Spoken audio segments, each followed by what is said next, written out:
Hello दोस्तों, नमस्ते प्रणाम। मैं हूँ सीमा मौर्य। हेलो दोस्तों, नमस्ते प्रणाम। मैं हूँ किरण प्रजापति। और दोनों बहन मिलके आप लोग के बीच में गारी गीत लेके आई हूँ। आप लोगों को कैसा लगेगा कमेंट करके ज़रूर बताइएगा आप लोग। और जितने भी नए लोग हैं आप लोग सब्सक्राइब करें, शेयर करें, लाइक ज़रूर करें। और मेरे चैनल का नाम है संगीत बाई किरण। गाली गीत सुनाएंगे, कैसा लगेगा कमेंट बॉक्स में ज़रूर बताना। तो चलिए सुनाती हूँ। चलिए सुनाते हैं।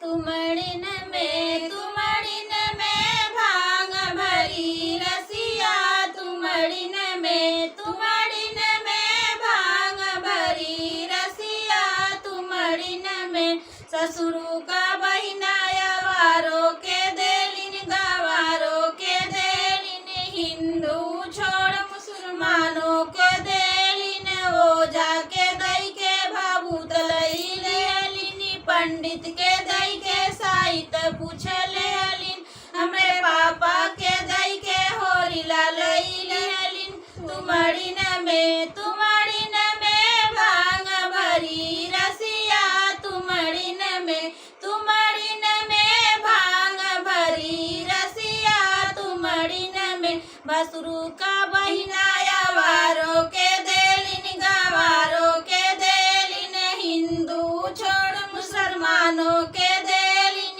ओ जाके दई के भाबूत लई लेलिन, पंडित के दई के साहित पूछ लेलिन, हमरे चाचा के दई के होरिला लई लेलिन, तुमड़िन में भांग भरी रसिया, तुमड़िन में भांग भरी रसिया, तुमड़िन में दुल्हा का बहिनाया वारो के देलिन, गवारो के देलिन, हिंदू छोड़ मुसलमानों के देलिन, ओ जाके दई के भाबूत लई लेलिन, पंडित के दई के साहित पूछ लेलिन, हमरे चाचा के दई के होरिला लई लेलिन, तुमड़िन में भांग भरी रसिया, तुमड़िन में भांग भरी रसिया, तुमड़िन में